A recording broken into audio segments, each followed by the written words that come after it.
This is Mike Partika, and welcome to the latest installment of Don't Take This as Gospel. We are covering Dennis Prager's book, Exodus, God, Slavery, and Freedom. It is the first book in his Rational Bible series. And we are about to get into the Ten Commandments. We've been drum rolling up to that for quite a while now, and now we're finally about to dive in. But first, I wanted to point you to a couple of things. First off, I wanted to point you to a playlist that Dennis Prager himself has done as part of his own PragerU series on the Ten Commandments. I will put the link in the video description. It's got a lot of information, and I gotta say, I may not cover all of the topics that he himself covers in the books because, as you've probably guessed from the rest of the series, I'm just kind of hitting on the high points or the things that mean something to me. So this is not going to be a verse-by-verse thing. If there's a commandment that particularly bores me, I may not cover it at all. So do check out his Ten Commandments series at PragerU because it will give you a well-rounded overview of the Ten Commandments and a nice little 5-minute video on each. So if you go through the entire playlist, you will have hit 11 videos at about 5 minutes each, so you're looking at an hour.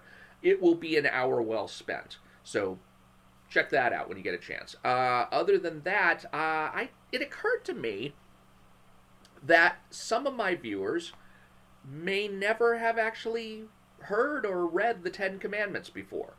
And I thought, wow, like I said, I might not go over some of the Ten Commandments in the commentary that I'm going to do. So even if we were to piece together the Ten Commandments from all the stuff in my videos, there might be one that's completely left out. I don't really see how that's possible, but it could be. Or I might just not read it. I might be reading just from Dennis Prager's commentary and then commenting on that. So I thought, as an intro to the Ten Commandments, why not just read the Ten Commandments?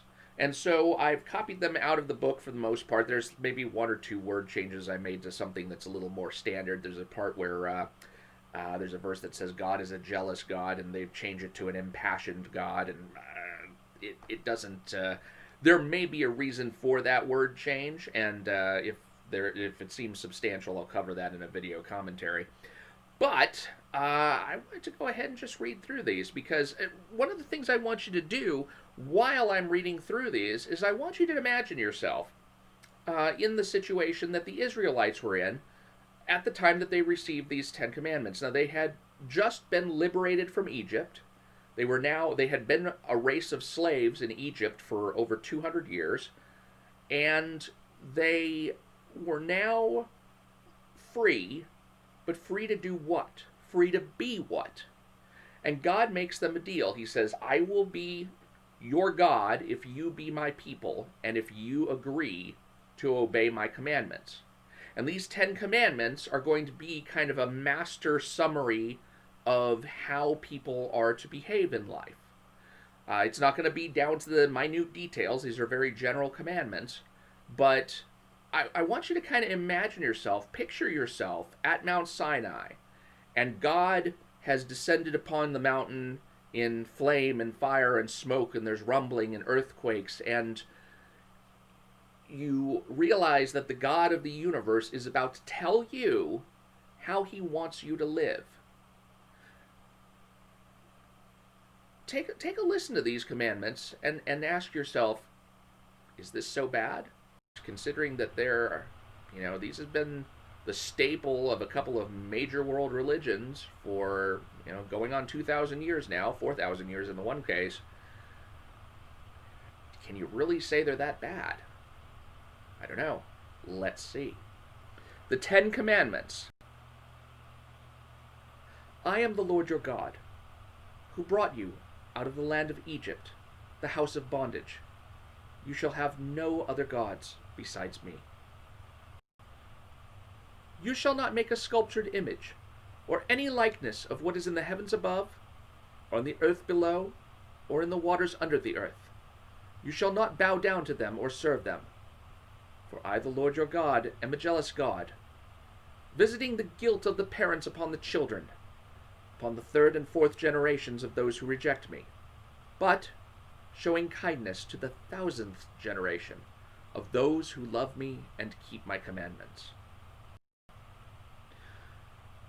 You shall not swear falsely by the name of the Lord your God, for the Lord will not clear one who swears falsely by his name. Remember the Sabbath day, and keep it holy. 6 days you shall labor, and do all your work, but the seventh day is a Sabbath of the Lord your God. You shall not do any work, you, your son or daughter, your male or female slave, or your cattle, or the stranger who is within your settlements. For in 6 days the Lord made the heaven and earth and sea, and all that is in them, and he rested on the seventh day. Therefore the Lord blessed the Sabbath day and hallowed it. Honor your father and your mother, that you may long endure on the land that the Lord your God is assigning to you. You shall not murder. You shall not commit adultery. You shall not steal. You shall not bear false witness against your neighbor. You shall not covet your neighbor's house. You shall not covet your neighbor's wife, or his male or female slave, or his ox, or his donkey, or anything that is your neighbor's. And those are the 10 Commandments. Now, going back over the 10 Commandments, and feel free to rewind the video, is any of that really particularly objectionable? Think about it. Think about it, and think about if everybody obeyed these commandments. Think about it if everyone on earth were to obey these commandments, that you could be guaranteed that the people around you would never engage in the kind of behaviors that are forbidden in these 10 Commandments. Would that world be a better place or a worse place? I'll leave it to you to be the judge. And we'll pick up with the actual commentary on the 10 Commandments. And again, I do encourage you to look up the PragerU playlist. I'll put the playlist in the video description, along with the affiliate link to this book, so that you can pick it up if you so desire. I'm Mike Partika. Thank you for watching this installment of Don't Take This as Gospel. We will start diving into the commentary on the 10 Commandments in the next video. Thank you very much for watching. Please subscribe if you haven't already, so that you can catch all the latest updates, and I will talk to you later.